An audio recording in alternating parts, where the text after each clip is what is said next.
Simple Truth brand makes it easy to find better-for-you products that are free from unwanted ingredients. From fresh produce and snacks to household cleaners and more. You won't find artificial ingredients, preservatives, or harsh chemicals in Simple Truth products. So you can fill your fridge and your home with simple, easy-to-understand choices you can feel good about. Just look for the green Simple Truth circle to get the quality items you want, free from the ingredients you don't want. Simple Truth, exclusively at Baker's. Why wait to earn the degree you deserve? You have the experience, you have the knowledge. Now is the time to get the credit for the work you've done and earn the recognition you deserve by starting your comeback at Purdue Global. It's time to earn a degree you'll be proud of, a degree that employers will respect. It's never too late. Never too late to come back stronger and move forward in your career. Start your comeback today at purdueglobal.edu, Purdue's online university for working adults. Episode 186, How to Budget Without Deprivation. Welcome to the Frugal Friends podcast, where you'll learn to save money, embrace simplicity, and live a richer life. Here are your hosts, Jen and Jill.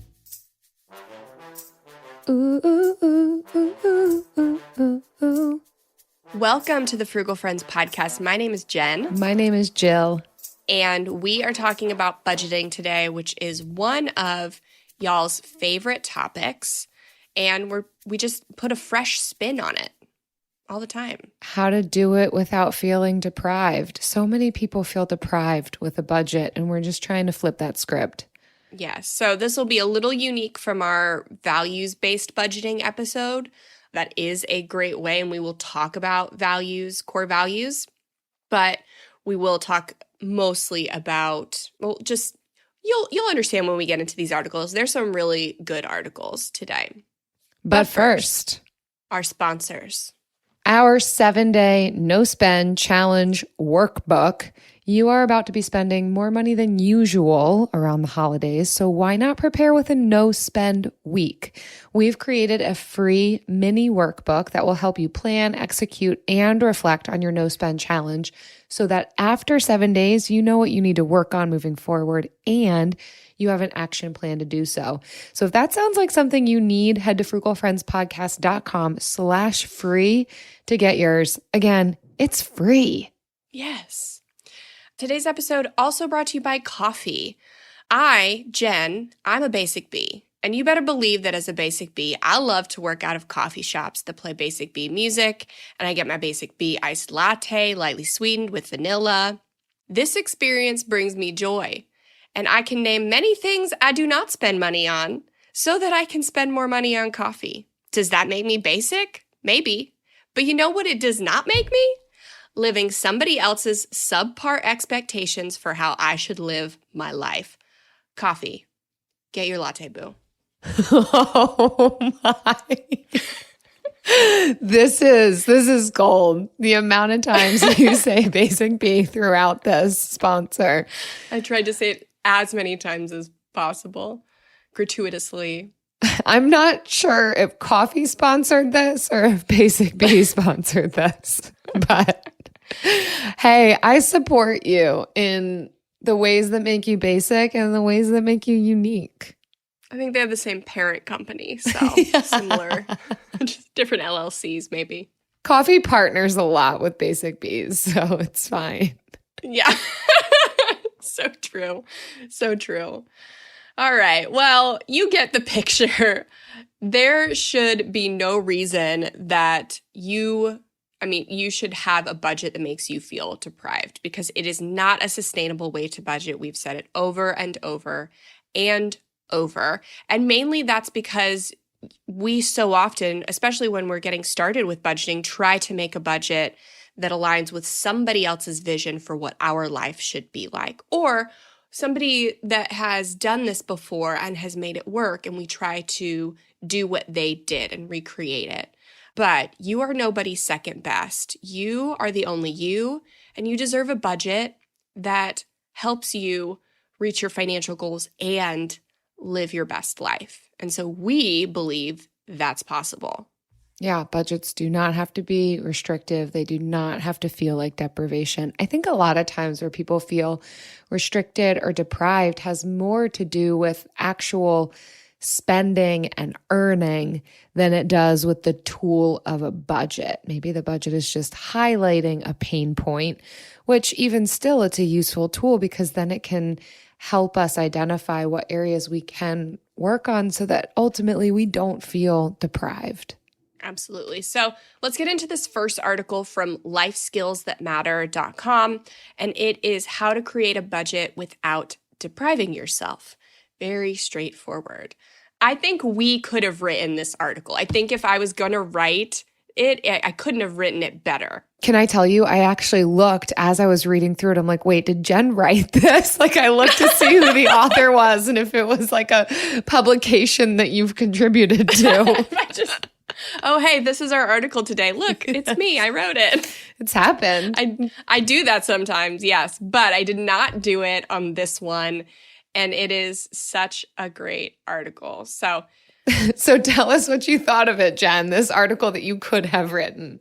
Right. So he goes through there are two different methods of budgeting. And so the first one, and he starts it off, budgets are like diets. People go on them with the best of intentions, but rarely stick to them. Yes, we so often yo-yo diet with money. But people view budgets as temporary financial punishments. Like that's such an important phrase. And it's so true. We view them as temporary. Like I won't have to be on a budget forever if I just do it to get out of my funk. Financial, we only look at the numbers and how they relate to our income and outflow. We don't think about as a budget as a way to incorporate more life-giving things. And then punishments, like we are living on a budget because we made financial mistakes in the past and now we're trying to get out of them. And so budgets are not temporary. They are long-term. They are not just financial. They make sure that you can live a whole life because we are whole people. And they're not punishments. They avoid the real punishments, which can be bankruptcy, can be like shame of living in debt. Like they're the tools that we use to avoid those real punishments. It's like the most misunderstood thing within the finance world. We all know about them, but yet we've got such the skewed perspective on it. And he even mentions in this beginning portion about just nickel and diming yourself to save money. And I think we're going to get into that when he talks about the different methods of what is the cheap method. But we can often think we have to nickel and dime and scrimp in every single category. And that's what a budget means. And that's just simply not true. Yeah, the cheap method, and then he goes over the frugal method. And so if you've been listening to us for any amount of time, you know what we think is cheap. It's the nickel and diming. It's the time wasted clipping 50-cent coupons, chasing sales at stores, yada, yada. So that is kind of the cheap method is going with those things, cutting out things that are really low ticket and not thinking so much about larger ticket items. So like a lot of people think they're, my mortgage is just my mortgage and it's a fixed expense. But what if you have like a 8,000 square foot home because, that's extreme. But what if you have like a big home and you realize like several years after buying it, like I actually want to live tiny or I don't use all my home. I could live in 1,200 square feet. Like, you can get rid of a mortgage. You are not tied to that forever. So it's examining these fixed expenses too and seeing what we can get rid of. And that is the frugal method. It prioritizes your spending according to your needs and wants. So instead of across the board minimal cuts like nickel and diming, your spending reductions are based on your passions, interests, basic needs, and overall life priorities. And I guess you can all imagine that we would prefer the frugal method. And the writer of this article also gives that disclaimer that they utilize the frugal method and it's one of their core values is frugality. So they're just speaking our language across the board. But they do give us some pointers in how we all can go about this frugal method of budgeting. And I really like it. There's certainly so many ways that we can approach budgeting. Ultimately, I love the emphasis on mindset here, but I think this is a really attainable, simple process that we can go through. So I think it's worth describing this. So first they say, make a list of all your recurring fixed monthly expenses. These are expenses that are the same or approximately the same every month throughout the year. So this would include your rent or your mortgage, a car payment, whether you have student loans, cable bills, phone bills, subscriptions, memberships, utilities, insurances, you name it, all of your fixed monthly expenses, to write them all down. It is really important to get this on paper, to have a clear snapshot of what are the expenses that I pay monthly that are relatively fixed? Now, that's not to say that they can't be changed, but they don't fluctuate a ton every month. It's about X amount of money per month to engage in this thing. Absolutely. And so number 2 is to identify which ones you can cut immediately from that list. So unless you're already a fairly frugal person, there are always 1 or 2 monthly expenses you can cut right away.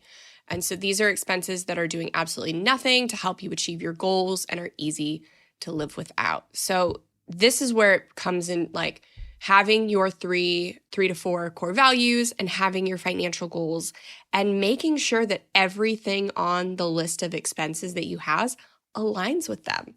And yes, insurances and utilities can align with your core values because like for us, community is a big core value, and I love having people over to my house. It's a frugal way to hang out with people versus going to a restaurant, but I need utilities in order to do that. And the utilities are cheaper than living at a restaurant. So yes, you can, every single expense tie back to your core values or your financial goals. Hopefully both. Yes. And number 3 is negotiate a reduction for each one of the remaining expenses. So we're still just looking at those fixed expenses, the ones that are the same every single month. Negotiate. First of all, I love this word. I think we don't use it enough. You've heard me talk about this before. But also, I think this article highlights some really important things. So they say, first, negotiate with yourself.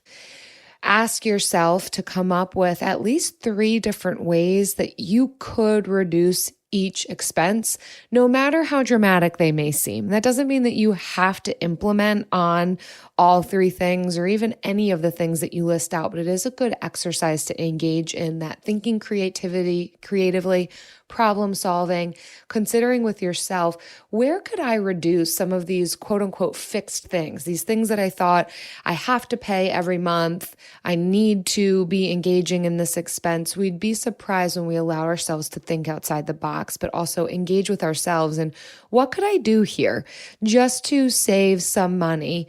Again, the purpose for that is to free up money to be able to spend on the things that we value, not just for the purpose of cutting expenses, but to put our money towards the things that are most valuable to us. And sometimes our fixed expenses aren't that. So once you've negotiated with yourself, right, this could include, I'm just thinking an example of subscriptions. If it's a fixed monthly expense, but you realize actually that subscription doesn't give me that much, here's an alternative that is less money or no money, do that, consider that. And secondly, negotiate with companies to ask for lower cost alternatives or threaten to switch to a competitor. I know, Jen, you've got a ton of resources out there on negotiation, and it's something that I think we've even had a podcast episode about. This is a surprising technique that I think a lot of us, it takes some courage. We don't often practice of negotiating for a lower internet rate or phone rate, you name it. There's plenty of room for negotiation on some of these things that we think, this is the amount that I have to pay. So love number 3, negotiation with yourself and with these companies. And that could make an incredible difference with just those fixed expenses so that when we get to some of those more variable expenses, we've got more wiggle room. Absolutely. Yeah, we're actually doing a negotiation challenge in Club BFF in 2022. So we love negotiating. I actually wanted to touch on the first one, negotiating with yourself, no matter how dramatic, ways to reduce your expense no matter how dramatic. And so I was listening to Hello Habits by Fumio Sasaki, and he gave a story about how Panasonic once tried to lower its, I think, energy consumption by 10%. And they were just having a horrible time figuring out what to do. And so the CEO was like, okay, we're actually going to cut it 50%. And it was taking it like to the extreme that had everybody coming up with creative ideas. And what was just like, okay, how can we skim off the top? Like implemented changes that were structural and really like deep into the company, changed a lot of practices. And so sometimes you need to get extreme to land somewhere in the middle. So if your spending is somewhere where you don't want it, or spending in one category is where you don't want it, then it's already more on the extreme side, on the side you don't want it. So coming up with solutions that are extreme to the other end can land you somewhere in the middle. It's why we love no spend challenges, because they allow you kind of to do that. Oh, Jen, what a good example. That really landed and is resonating well with me. Amazing. All right, done. I got my takeaway. Cool. Okay, well, let's cut out. See ya. 15-minute episode. All right. So number 4 is to make a list of all your irregularly monthly expenses. So discretionary, irregularly. I think it was a typo. Yeah, discretionary expenses. So if you have other regular monthly expenses that aren't fixed, like groceries, eating out, video games. Which is a thing. People spend money on video games and watching people play video games. Yeah. And here's the thing. If you love video games, like I've never played a video game in my life besides Tetris and Solitaire. And so I don't get the appeal, but there are some people who love it. And so just because some financial guru doesn't play video games and tells you to cut them out, it doesn't mean they're right. Like maybe you don't buy basic B lattes and you play video games. Like you. Yeah, it is okay. I just I don't understand it. Yeah, there comes a point where you have to stop listening to the gurus and start being intuitive with what works for you. Yeah, video games, electronics, clothes, gas for your car, all that stuff. So calculate your average spending over 6 months for each expense. That's the recommendation. And put those average monthly expenses into a list from largest to smallest. And then again, negotiate with yourself and look for expenses that can be reduced or eliminated. And again, aligning with your values. This list that they're having you create, I think it's an awesome practice, but it will also be quite telling of where probably your highest values and priorities are. That doesn't mean that it has to be continuously the thing that you spend the most on. We can still honor our values and priorities without spending all of our money there. But it is worth looking at, all right, it looks like there is a ton of money being spent on takeout or eating out. What does that tell me about myself? Is this an area that I want to cut? Or do I really like doing this? Does it really serve my values 100%? And maybe I'm going to focus a bit more on negotiating with myself in the other categories. So there is this ebb and flow process. It's not just this hard and fast. We have to cut every category for the sake of cutting every category. It is to free up money to put towards some of the things that are most enjoyable, most valuable for you. Okay, last but not least, number 5, which goes into what I'm talking about here, choose 3 guilt-free expenses and then look for ways to reduce the rest. So identify some of the things. They're saying 3. That's a great number. However many, 1 to 3, 4's fine. that you really want to be able to spend. It aligns with things that are life-giving to you, that are valuable for you. You want to be able to spend on them and not have a cringe factor to it of, oh, I shouldn't have done that, right? Guilt-free, shame-free. It's budgeted for, it's planned for. You've cut in other ways so that you can put money here. That's the idea. So it doesn't just have to be, I only spend money on food. It can be that the groceries, it can be that you find things that are really enjoyable for you and put that into your budget. So spend on your priorities, reduce spending on everything else. Yeah. And I like he says, I'm not recommending having an unlimited budget for each of these expenses, but don't feel guilty about spending on money on them either. That's so important to understand and really take to heart. Like you're going to have a different budget depending on what your income is. And I like to say, and maybe this isn't true anymore, but like I always like to say, like your income is the lowest it's ever going to be. If you're working and intentional about like increasing your income, then you will make more money and you will be able to have more money for the things that you value. And so maybe your coffee budget is $20 a month, you wish it was $30, then go out there and start a side hustle or negotiate for a raise or find a better paying job. So these things can give you the motivation you need to take those intentional actions. But if we don't have a budget that we are intentionally creating to align with our life, we're not going to have a reason to like do the actions to make more money. Like, because we all say we want more money, but having more money typically isn't enough of a motivation to do the hard work that it entails. The final thing I want to highlight with this article is the statement about any cuts that you make to your spending need to be rooted in your purpose and goals so that you have a clear motivation for making those cuts. So again, as we talk about having budgets that don't feel like deprivation, like soul-crushing punishment, this is how we're going to do it, making sure that whatever decrease in spending we do, whatever negotiation we do with ourselves or with others, is rooted in an ultimate purpose and goal of what we want to see with our money, having that motivation for those cuts, that why behind those cuts, having spending connected with our values. That's what's going to create so much freedom within you utilizing a budget and will help shift that mindset into this is actually a tool that's useful, not something that's restricting me. Good word.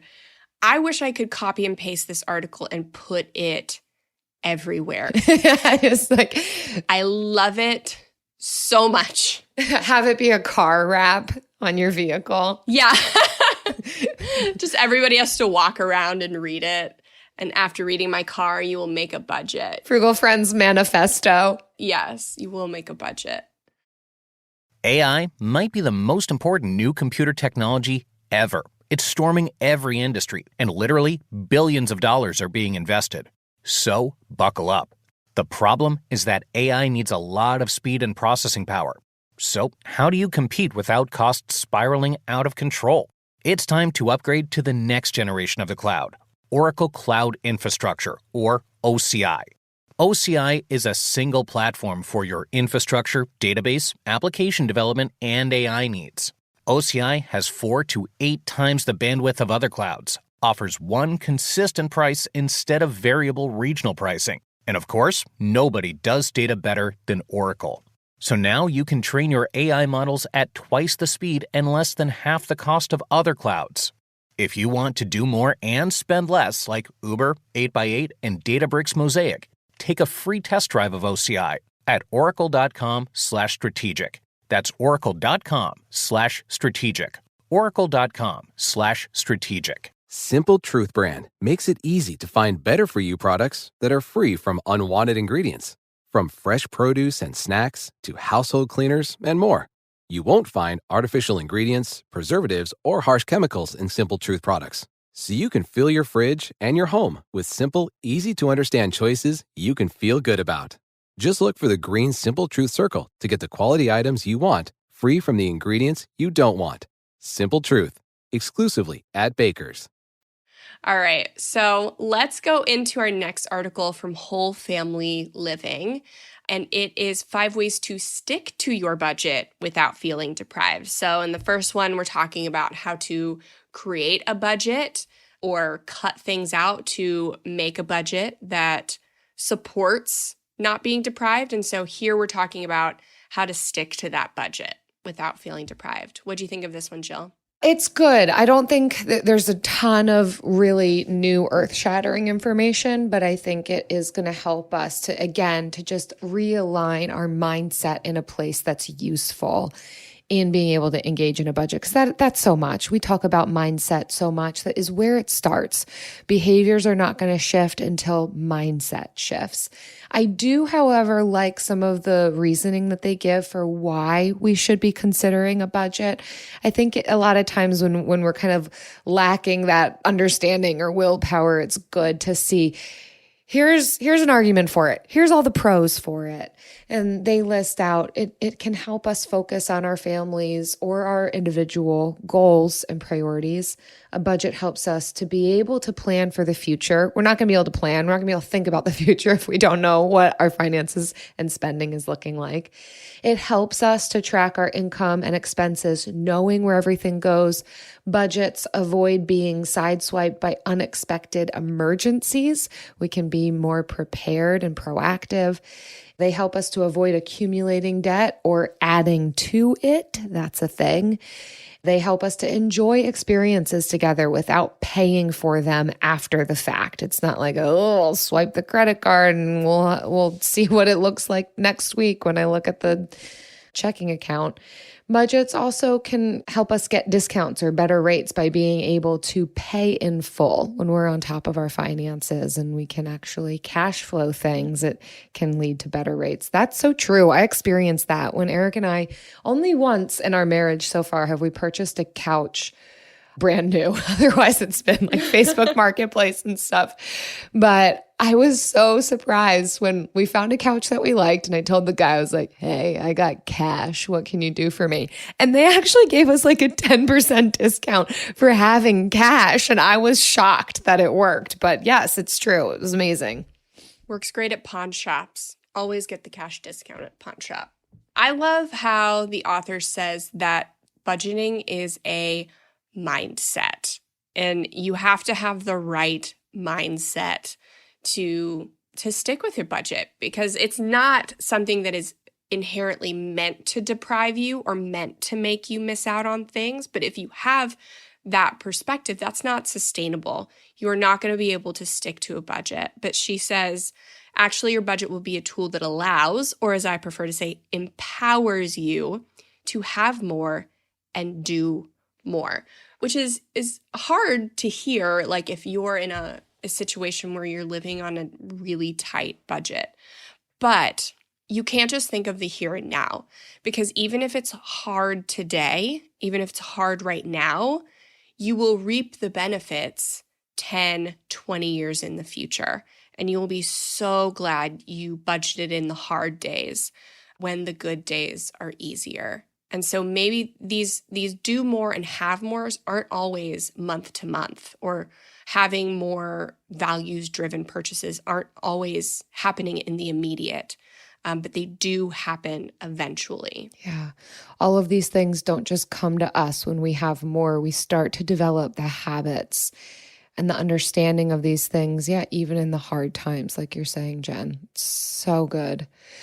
Okay, so they list out 5 ways to stick to your budget. So we'll just go through them. The first one is to develop a SMART budget. Many of you are familiar with the SMART acronym. What I like about what they're highlighting here is that budgets should add clarity to your financial situation, not make it confusing or chaotic. So if you're confused, the budgeting situation that you're choosing probably isn't the best one. If you're confused and you don't have a budget, then hopefully a budget will help you with that. And so they're saying that it could be useful to look at this technique of having a budget that is specific, measurable, attainable, realistic, time limited. And being able to apply this way of approaching goals to a budget can be really useful and help to empower us, help us with our mindset around budget. So making sure that each category is specific, we put a real number amount, that our progress within our budget is measurable. Is there a way to track it? Which, yes, there is. Income and expenses. There you go. Is it attainable? This is very important when it comes to budget. Sometimes we can sit down and have all sorts of lofty goals, but then that is where it can feel restrictive. It's not sustainable or attainable long term. So being realistic, well, so that's 3 and 4, attainable and realistic about these numbers that you put in place. I know for me, I consistently in my fantasy budget spend far less money on food than I actually do. But I had to come to this place of being realistic with that budget and say, okay, well, what can I cut, but not absolutely slice this thing? I want to make steady progress towards decreasing this because $1,000 is way too much to be spending on food every month. But acting like I can spend just $300 in a month is not realistic, going from $1,000. So, and then time limited, which budgets naturally do that, whether you want to budget every 2 weeks, if that's how often you get paid, or monthly, and then revisit it. This isn't a static document that never shifts and changes, that we never revisit. I would recommend, especially when just beginning, to be pretty short in the time that you budget. Like again, if you get paid bi-weekly, make your budget bi-weekly and go from there until you really get a handle on what does my spending look like and what do I need to be accounting for. Yeah, I think one of the biggest things that makes budgeting complicated or complex is budgeting based on income you have not yet received. That can be really, really confusing and make you really anxious if there's a bill coming up that's really close to when you get paid. So it can cause undue stress. So I think budgeting based on what you made last paycheck or what you made last month can relieve a lot of stress and make this smart budget technique a lot easier. And so, yeah, definitely when you're starting out, make those shorter budgets, week-long budgets, 2-week-long budgets, etc. But yeah, there's you can definitely save up the amount of money that you got paid in the last pay period or the last month, and then use that buffer and budget off of that. Like if it's November now, use what you made in October and budget off of that for November, because you're not making any more money in October if it is November. So you know exactly what you have to work with. The money's already there. It doesn't matter when a bill is due, all of that stuff. So I think that can take a lot of confusion out of budgeting. It does take a little bit of front end work to build up money in your account to do that. But once you've got it, you're golden. Exactly. So number 2, go on a spending freeze. We just talked about going extreme to land in the middle. And that is what we're talking about here. So every little thing we spend money does add up. And while we are not promoting a lifestyle of nickeling and diming, when you do a no spend challenge or spending freeze for a period of time, you start to realize all the little things you're spending money on. It's much more powerful than just tracking your expenses, because you're putting a stop, you're putting like a barrier between you and your spending habits. So you're disrupting that cue so that the habit loop can no longer function mindlessly. You have to be intentional about purchases. And then sometimes you may still choose to make that purchase, and then you have to, focus on other things. But when you do something extreme, oftentimes at the end, if you're paying attention to what you're learning and you're intentional about that, then at the end you can land yourself in the middle for the long term.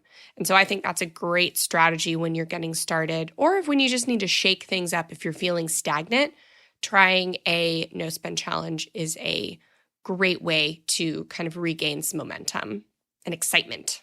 And it gamifies this process too. It can be fun to call it a challenge and to see, your fortitude in this area, and then learn more about yourself. So we love those. You know we love a challenge. Yes. And you can even get our free 7-day no spend challenge, frugalfriendspodcast.com/free. Oh yeah, you know our sponsor. So the third thing that they list on here of helping budgets not feel so restrictive is to find an accountability partner.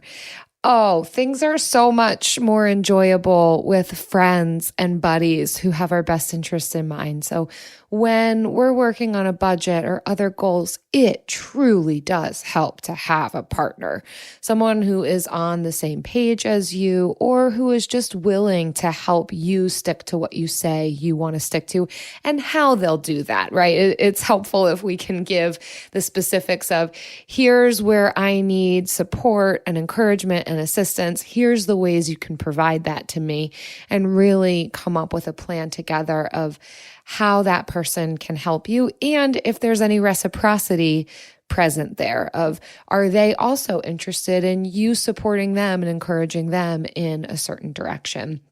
I know Frugal Friends is that for me. Jen, you are that for me in so many ways, but also having even this larger community is so important on this journey. But specifically when we run against challenges that feel insurmountable to us, if we're really struggling with a budget, if they really feel super restrictive to us, invite another trusted. That's an important key component when we talk about accountability and vulnerability and being known by another person, letting someone else into our struggles, that they're trusted. And again, that there's some boundaries in the ways in which support and that accountability is going to look. But this will make the journey so much more enjoyable, so much more actually attainable and realistic when you bring someone else along for the journey. I would say that this could certainly be a spouse or partner, but it can also be a friend, depending on what the change is or goal that you have. It doesn't have to be someone that you're living with. It could certainly be someone outside of your household, a good, trusted friend. Absolutely. I mean, Club BFF is kind of our solution to that problem. If you don't have anybody near you, you can join our online community and find that. And doors are not open right now, but we are going to open them at the end of December. So definitely start thinking about that. Start looking for people local. That's always the best, obviously. But if you don't have that, then check out Club BFF when doors reopen. And the fourth one is maybe my favorite. I don't know. Make it fun. Mm-hmm. I do love a no spend challenge, but I love fun more. Yes. It's not Frugal Friends if it's not fun. Right? So the author says, I may be an oddball, but I actually enjoy budgeting. Some people do. I'm not one of those people. So she uses a spreadsheet. I know Jill and I both use Google Sheets. That's our budgeting method. #free. #free. But she says, try to do something fun while you're budgeting. Instead of sitting at the kitchen table with your pen and paper, staring at the refrigerator, go outside to a nice scenic spot, work on your budget, play music. I would say maybe like have a drink, eat a nice meal, whatever, things like that. Have a dessert. Yeah, make budgeting fun. For me, that's, I guess, not enough. I actually do just enjoy sitting in front of my computer and vegging out with a spreadsheet. It's just the budgeting that is kind of like I'm neutral about the feeling I have about budgeting. Right, because it's not just about setting aside the time and drinking tea and sitting in the park making a spreadsheet. It's about the implementation. We can make a budget and not stick to it. So much of what we're talking about is what comes next. What are the actions that flow out of that? But the budget can inform the actions. And if all around we've made it fun, we've made it enjoyable, attainable, approachable, we've connected it to our values and priorities, the implementation will come a lot more easily and naturally. Yeah, just make your budget fun. How about we do that? Yeah, the whole process. Instead of making the budget a fun event, make the actual budget a fun budget. Implementation thing. Yeah, like what do you get to spend money on this month? Mm-hmm. And how have you made room for that? Oh, that's so fun. All right, number 5 on here is use an accordion file. Okay, spoiler alert, they're just talking about cash envelope system, how cash envelope system can help us stick to our budget. I do love a good accordion file. I love organization. Who doesn't love a good accordion file? They are fun. Whenever I see them, I always think that I need to purchase one, but I never really have like a reason to buy it. They're back in style. Like at Target, you can buy like fancy, trendy accordion files. So y'all out there hearing, oh, she's weird with the accordion file thing.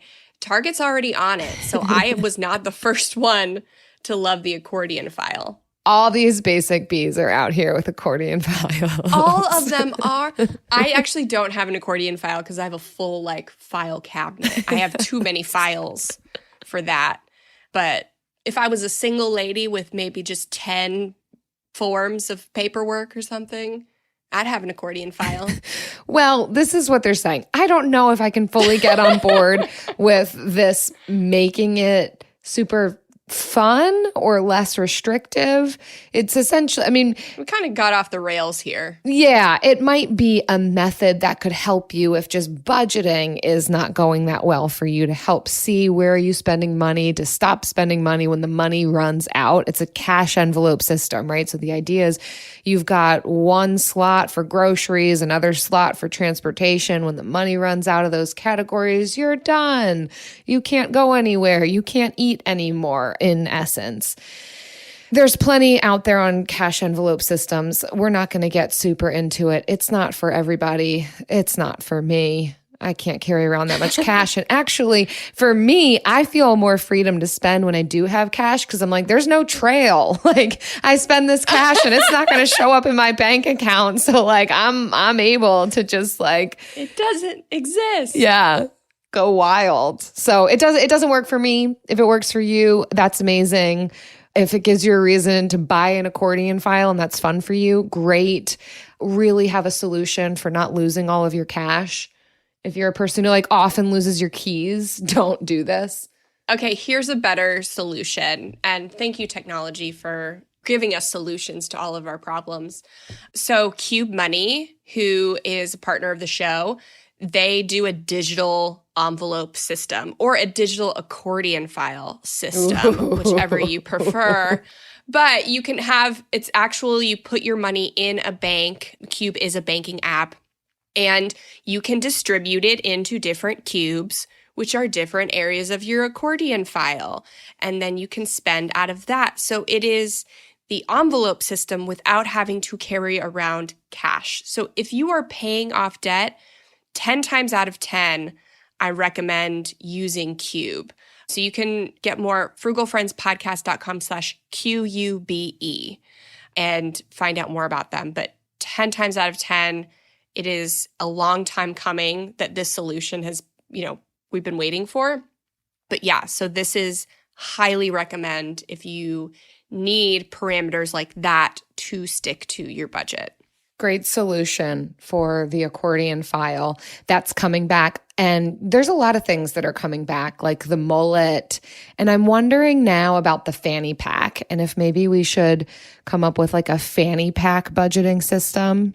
I feel like you could put an accordion file, a small accordion file into the fanny pack. It's almost a perfect fit. And then your fanny, it's just too perfect. And so this might be the only reason I wouldn't recommend Cube, is that if you really want to have a fanny pack accordion file budget, yes, which they're on the same level. The Cube Money and the accordion file fanny pack.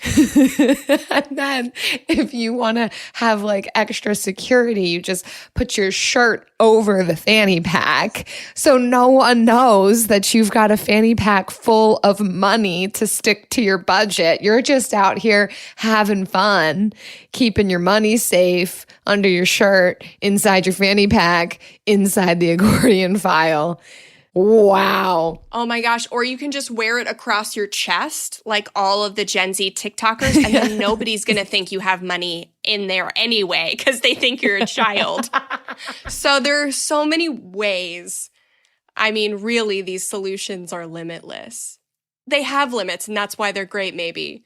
And then that's why we use digital solutions when the trending styles don't really give us what we want.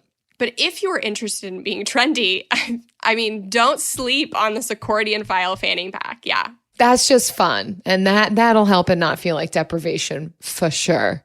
You know what else is not limitless? What is limitless? Wait. But has a limit, and maybe that's why the bill of the week.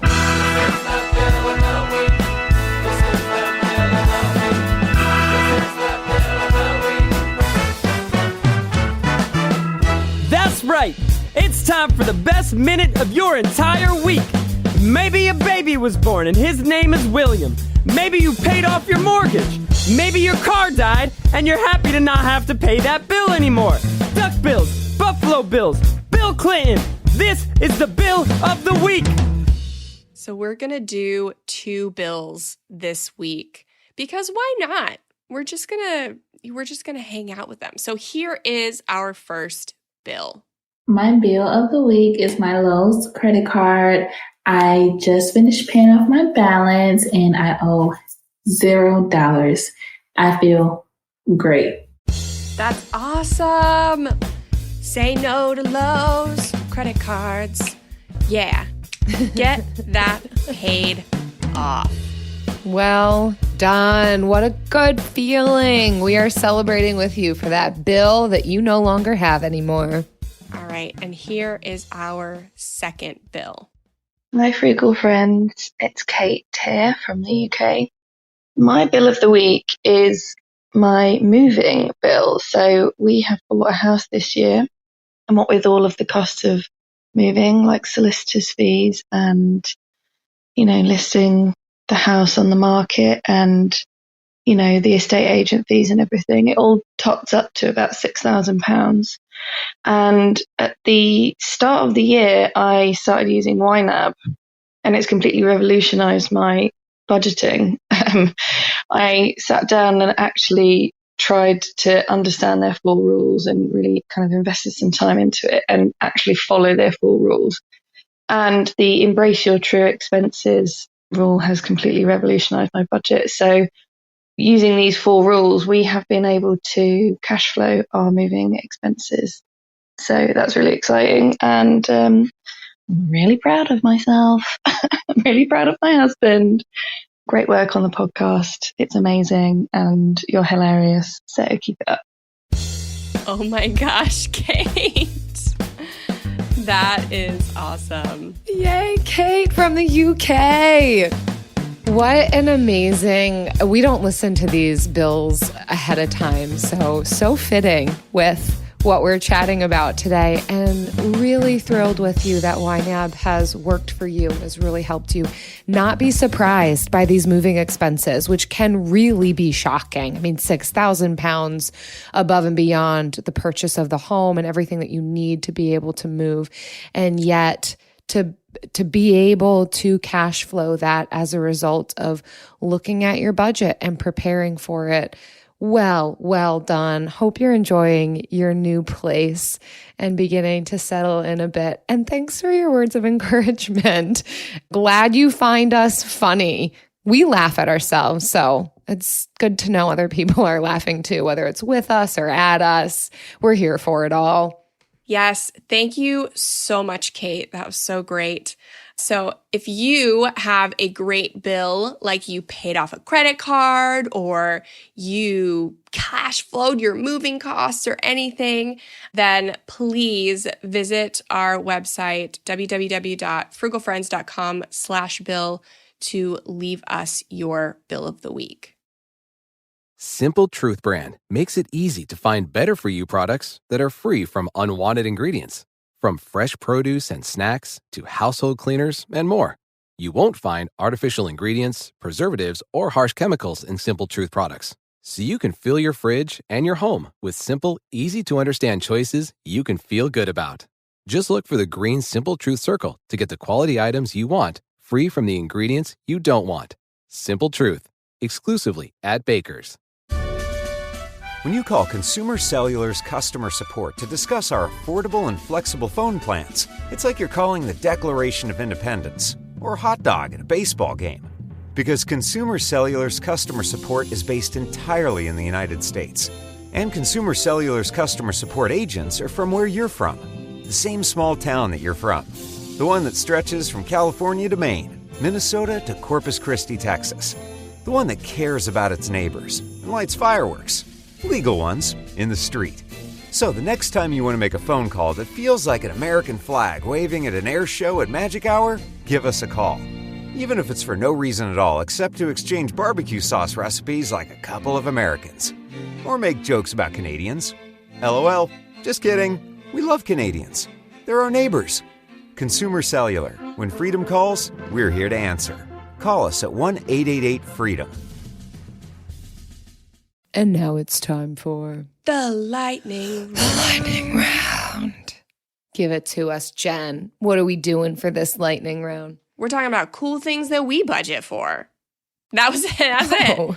Jill really thought it was going to be more in-depth than this. I'm always a little bit more complicated in the way that I get my thoughts out. But today we're just going to be talking about our version of non-deprived budgets and what they included, I guess maybe now, and what they included while we were paying off debt. Let's talk about that.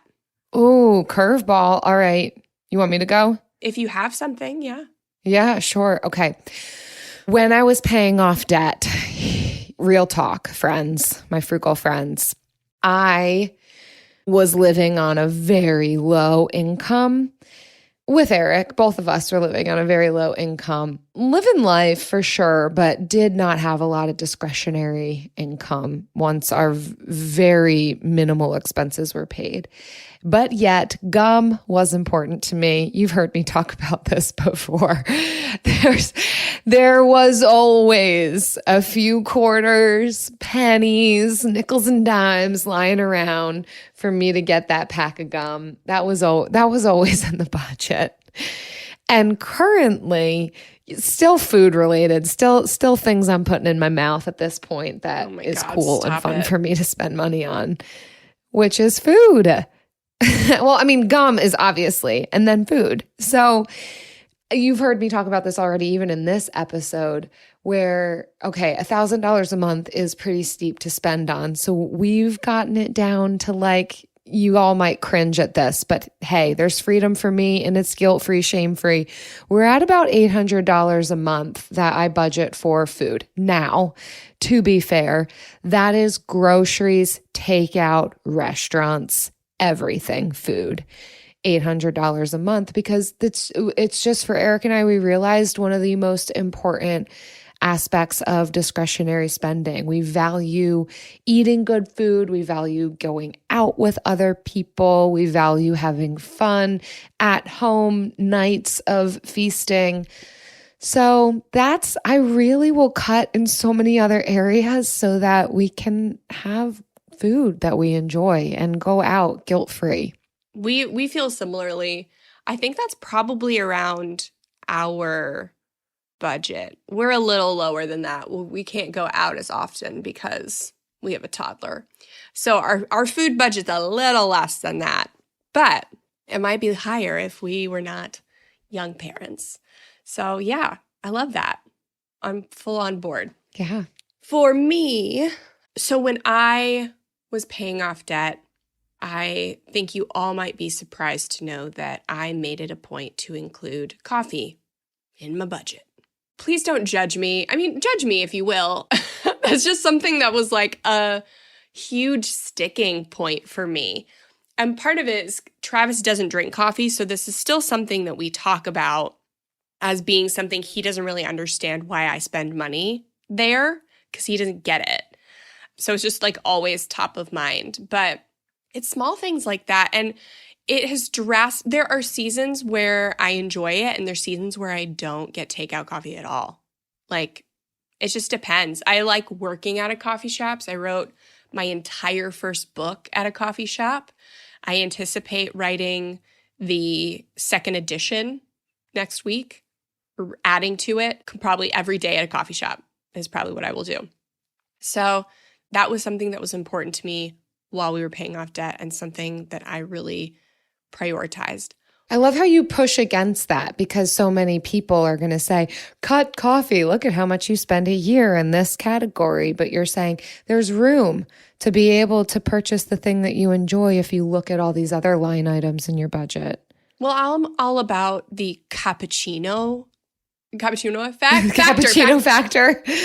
I'm all about the cappuccino factor. Remind us what that is, Jen, for those who haven't listened to previous episodes. So the cappuccino factor is just going to the coffee shop, but instead of getting the $5 latte, you get the $4 cappuccino. And then you could go essentially over 5 times, you get a free cappuccino, right? Because you save $1 every time. So you can go and get more coffee. It's essentially the same thing, just different ratios of espresso to steamed milk. So yeah, and you save the calories on the steamed milk, right? So there's so many benefits, and this works especially well in the cold season because I prefer an iced latte, and that's a jip. You don't get an iced cappuccino. But yeah, so try the cappuccino factor and get all the coffee you want, boo.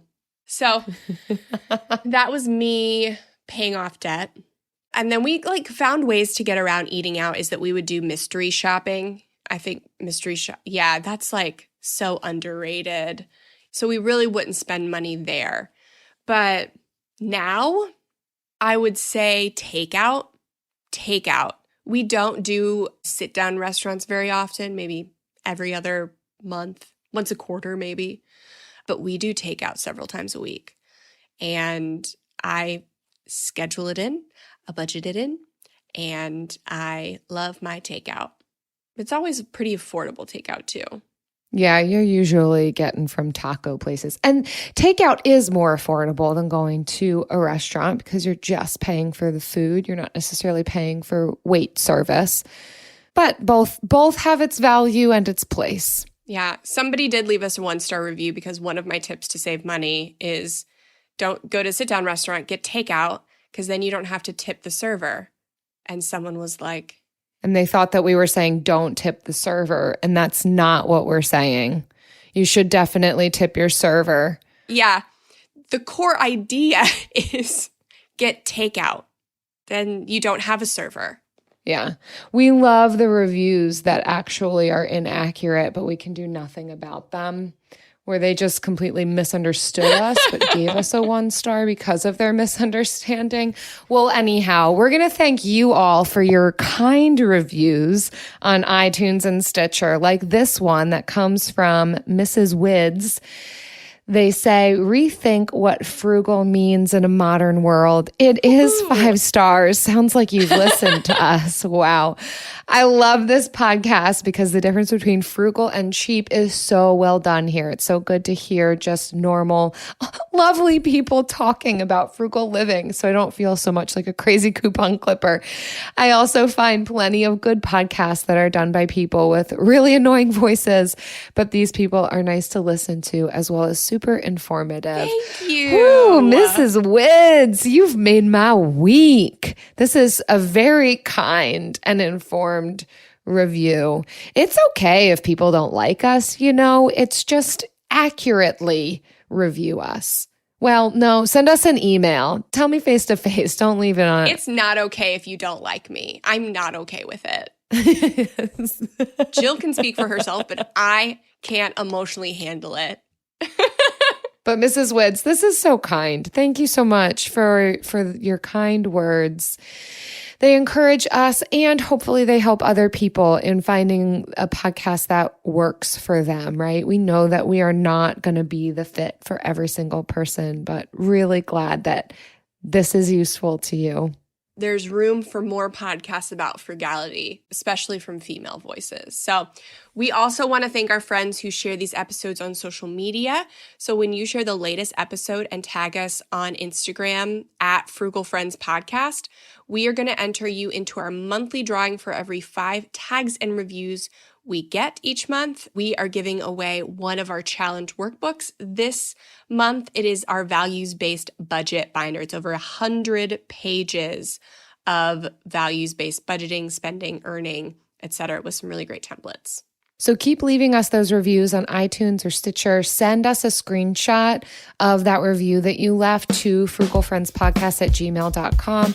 That will enter you into that drawing, as well as tagging us on social media. Both ways enter you into winning that values-based budget binder. Absolutely. We'll see you next week. Bye. Frugal Friends is produced by Eric Siriani.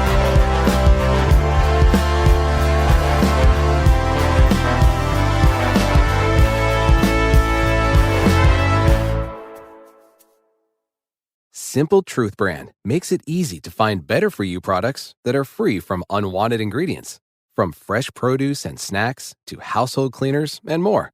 You won't find artificial ingredients, preservatives, or harsh chemicals in Simple Truth products. So you can fill your fridge and your home with simple, easy-to-understand choices you can feel good about. Just look for the green Simple Truth circle to get the quality items you want, free from the ingredients you don't want. Simple Truth, exclusively at Baker's. Land.com can help you find that little patch of ground to call your own and do all the hunting, fishing, and hanging out with the family you want. Just know that getting your own piece of land is something that can generate memories for generations, but also has the ability to generate income in both the near and long term. Like if you just want to start a rental business / family compound. Go to Land.com and check out the hundreds of thousands of rural listings from all across America. Enough dreaming about it. Land.com is a place to find and invest in your open space.